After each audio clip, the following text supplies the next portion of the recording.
Hi, welcome to women special. ఇవాళ మనం చేసుకోబోయే ఐటెం వినాయకుడికి నైవేద్యంగా సమర్పించే ఉండ్రాళ్ళు. ఉండ్రాళ్ళు ఎలా తయారు చేసుకోవాలో, దానికి కావలసిన పదార్థాలేంటో ఇప్పుడు చూద్దాం. బియ్యం రవ్వ 1 కప్పు, శనగపప్పు 3 టేబుల్ స్పూన్లు, ఉప్పు తగినంత, నీళ్లు 2 కప్పులు, నూనె 2 టీ స్పూన్లు. ఉండ్రాళ్ళు తయారు చేసుకోవడానికి ముందుగా స్టవ్ వెలిగించి బాండీ పెట్టి నీటిని పోయాలి. దానిలో తగినంత ఉప్పును వేయాలి.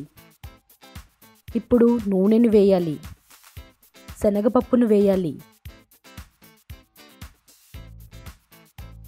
శనగపప్పు కొద్దిగా ఉడికేదాకా ఉంచాలి.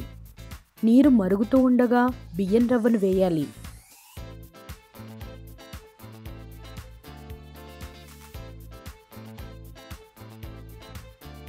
నీటిలో రవ్వ కలిసేలా చక్కగా కలపాలి.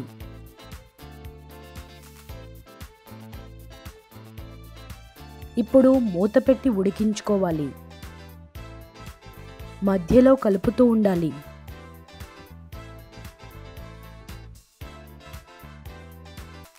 పది నిమిషాల సేపు టైం పడుతుంది. రవ్వ ఉడికిపోగానే ఒక ప్లేట్లోకి తీసుకుని ఉండ్రాళ్ళలాగా చేసుకోవాలి.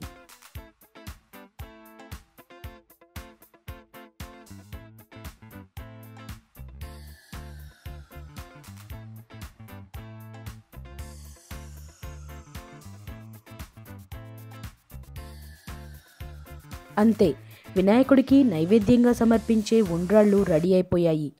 తప్పకుండా ట్రై చేసి మీ అభిప్రాయాన్ని కామెంట్ రూపంలో తెలియచేయండి. Please subscribe women special. ఇలాంటి మరెన్నో ఇంట్రెస్టింగ్ వీడియోస్ కోసం తప్పకుండా మా ఛానల్ని సబ్స్క్రైబ్ చేయండి.